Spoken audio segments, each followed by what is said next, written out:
Bismillahirrahmanirrahim. Assalamualaikum warahmatullahi wabarakatuh. Perkenalkan, nama saya Satria Restu Alam dengan NIM B0112514444 dengan prodi Ilmu Hukum akan mempresentasikan hasil kerja dari karya tulis ilmiah saya, yaitu jenis esai ilmiah hukum dengan judul Madilog Hukum Mendekonstruksi Pragmatisme Legislasi Nasional demi Akselerasi Transparansi menuju SDGs 2030.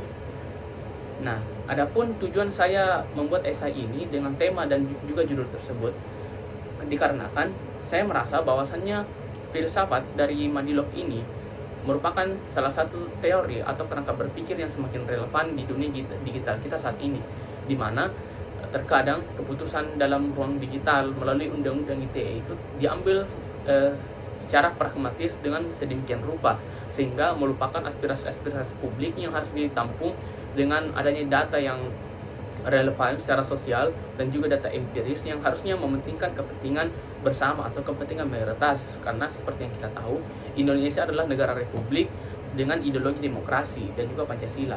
Nah, kemudian sebelum melangkah lebih jauh, maka saya akan menjelaskan mengapa saya memilih filsafat Madilog yang diciptakan oleh Tan Malaka ini sebagai landasan berpikir.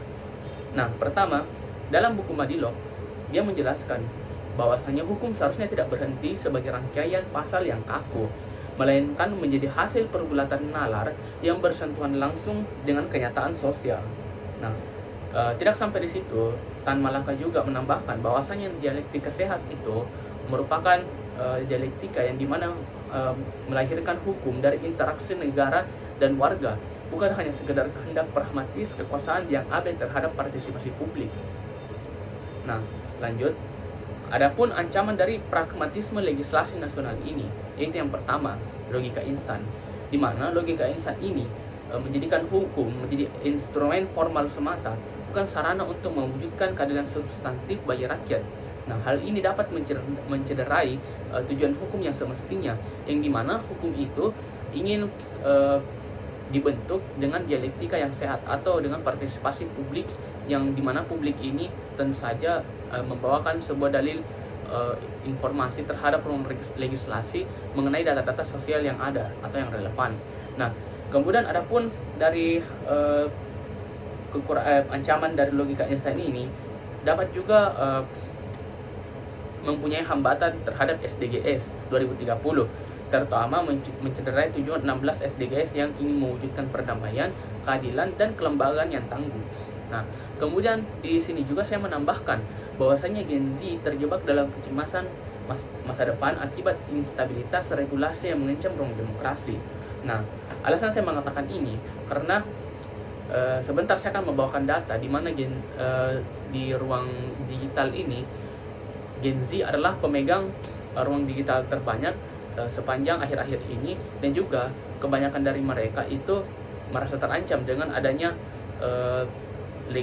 regulasi melalui ruang demokrasi ini, yang dimana proses legislasi mengeluarkan undang-undang ITE atau pasal karet yang dapat mengancam kebebasan berpendapat atau kebebasan dialektika di ruang digital itu sendiri. Nah, kemudian adapun cacat formil Undang-Undang Cipta Kerja. Nah, dari putusan Mahkamah Konstitusi menyatakan bahwasannya sebelumnya putusan Mahkamah Konstitusi tersebut nomor 91 tahun 2020 menyatakan bahwasannya Undang-Undang Cipta Kerja itu mengalami cacat formil. Mengapa demikian? Karena di dalamnya minim partisipasi publik yang bermakna, atau bisa kita sebut sebagai meaningful participation, di mana partisipasi publik yang harusnya menjadi landasan kuat untuk menciptakan proses hukum atau menciptakan hukum dengan proses legislasi ini dapat berjalan sesuai dengan fakta-fakta sosial yang ada melalui data-data empiris yang telah didalami sebelum mengeluarkan sebuah produk-produk hukum. Nah, dan hal ini dapat menyebabkan bahwasanya partisipasi publik yang harusnya menjadi landasan kuat adanya hukum dan juga proses legislasi itu mengalami cacat formil. Nah, yang kedua yaitu proses legislasi kehilangan fungsi kolektifnya, yang dimana harusnya proses legislasi ini seperti yang saya katakan tadi harus menampung aspirasi publik, yang dimana aspirasi publik ini mengandung beberapa fakta sosial yang relevan yang dapat membuat proses legislasi ini berjalan dengan semestinya dan juga mengeluarkan produk hukum yang relevan dengan situasi dan kondisi sosial tersebut. Dan juga di sini juga harusnya proses legislasi menekankan adanya fakta dan data empiris yang dapat diperlihatkan ke publik. Nah, yang ketiga, logika kekuasaan mengedepankan nalar hukum formal. Nah, ini juga merupakan poin yang krusial.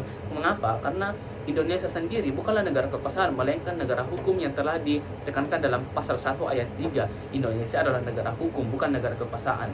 Nah, selanjutnya, adapun represi digital dan undang-undang ITE yang sebenarnya termasuk kontroversi ini. Nah, ada 88% dengan 676 perkara yang diajukan ke pengadilan berakhir dengan vonis kurungan badan langsung dari laporan SEFNI 2021. Bayangkan saja, jika kita mengajukan sesuatu ke pengadilan itu berakhir dengan vonis kurungan. Hal ini dapat menyebabkan bahwasannya banyak orang-orang yang mencari keadilan substantif melalui pengadilan itu dapat mengakibatkan orang-orang tersebut menjadi berpikir kedua kalinya untuk mengajukan sebuah perkara ke pengadilan, dikarenakan hal ini dapat menyebabkan ketakutan dalam ruang publik mengenai transparansi dan akuntabilitas dari hukum ini. Nah, kemudian selanjutnya Undang-Undang ITE bertransformasi menjadi alat surveillance massal dan legitimasi penapisan konten sepihak melalui perluasan wewenang pasal 40, yang dimana pasal 40 Undang-Undang ITE ini sangatlah begitu dikhawatirkan karena dapat menjadi alat untuk kekuasaan memenjarakan atau mengkriminalisasi warganya secara cuma-cuma atau secara istilahnya kekuasaan ini dapat menjadikan pasal 40 Undang-Undang ITE ini sebagai alat untuk pembenaran melakukan kriminalisasi. Nah, jadi selanjutnya hal ini juga berdampak pada Corruption Perceptions Index atau CPI 2025 yang menunjukkan penurunan drastis integritas nasional, di mana pada tahun 2021 skor kita itu mencapai angka 38. Kemudian pada tahun 2025 skor kita mencapai 34, yang dimana hal ini memperlihatkan bahwasannya persepsi korupsi di Indonesia itu semakin menurun. Karena saya menghubungkan data ini dikarenakan dengan adanya penurunan skor ini bisa kita lihat dari kurangnya transparansi dari ruang digital.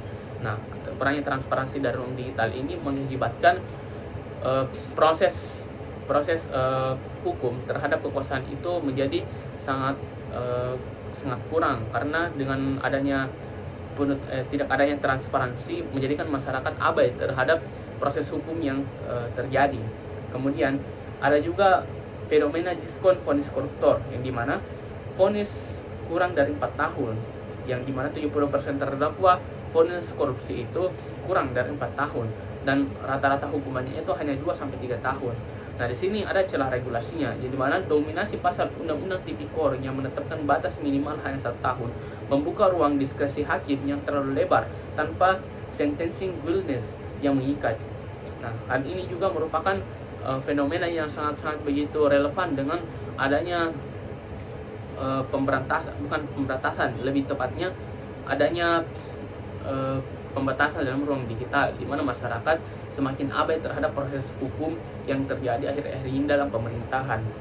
Nah, kemudian ada juga refleksi kritik eksistensial dari Indonesia, yang dimana hukum tidak dipandang sebagai entitas hidup yang menyerap aspirasi zaman, melainkan alat kontrol yang mematikan nalar kritis warga negara.